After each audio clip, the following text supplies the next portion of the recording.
Howdy, folks. Welcome to the Latinx Kidlit Book Festival Craft Series. I am Rex Ogle. I'm the author of a lot of books, including Four Eyes, Pizza Face, Abuela Don't Forget Me, and the book we're talking about today, Free Lunch. In today's crafting video, we are going to be asking and answering the essential question, how do you write a memoir? What is a memoir? Well, it's a personal story.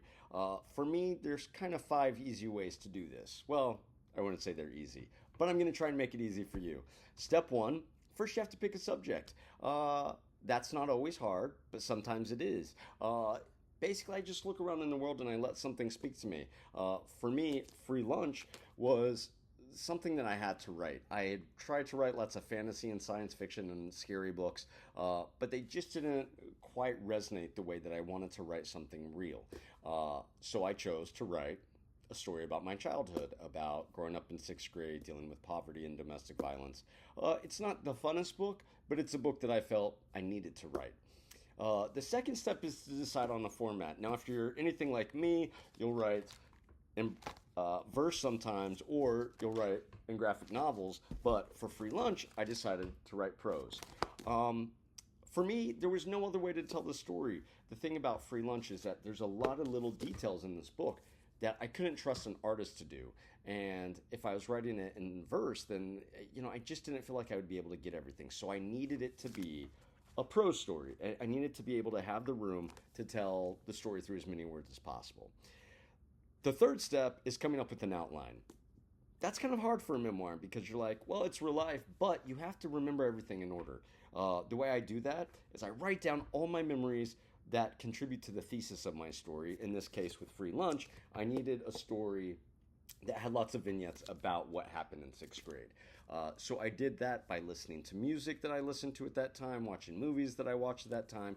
I got all these memories and I wrote them down and created an outline. That way I would know how to tell the story that I wanted to tell. It's basically a story arc, and you want your character to learn something.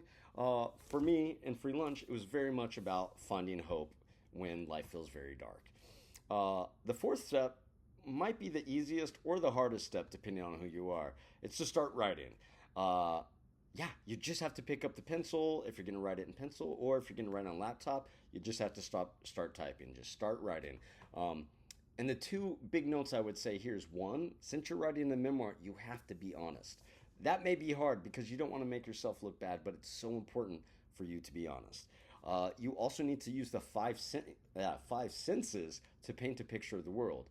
That means, you want to describe how things smell, how they hear, how they taste, how they sound, how they see, how they feel. Like, as many details as you can get to make the story feel real.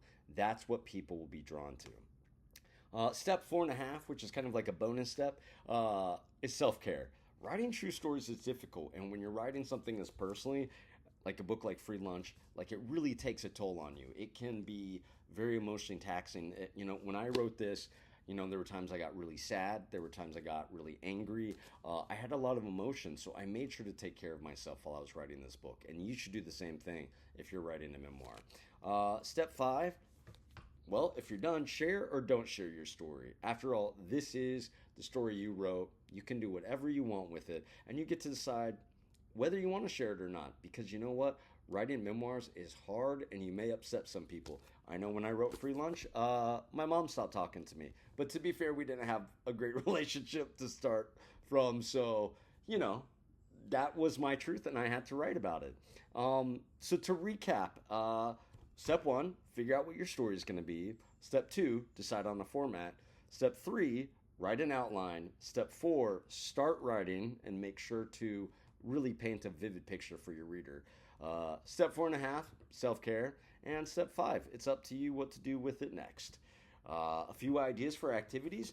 If you had to write a memoir, what topic or subject would you focus on? Since it can be embarrassing to share something personal, write it down on a piece of paper and have your teacher collect ideas and then share them out loud with the class without saying who chose what. That way no one knows if you picked a really weird subject. Another fun assignment could be to go outside either during class or at lunch or later after school. Sit down and look at the world around you and then write a short description of everything you see, hear, smell, taste, and feel. This will help you practice using your 5 sentence to paint a better picture of your experience through words. Another thing you could do is write a short story about a flawed character or an anti hero. This can be real or made up, but it's always good to practice writing. And if you're feeling brave and you do choose yourself as a protagonist and write about something that is super embarrassing you did, well, that's fine too. Did you get caught picking your nose? Did you fart in class? Did you let the cat out of the house and then blame it on one of your brothers or sisters? It can be really fun and empowering to be honest about your real life. So, anyways, hit pause here and get to brainstorming, or save this activity for later and check out the rest of the Latinx Kidlit Book Festival craft series on the YouTube channel. We can't wait to see you at the festival. Happy writing.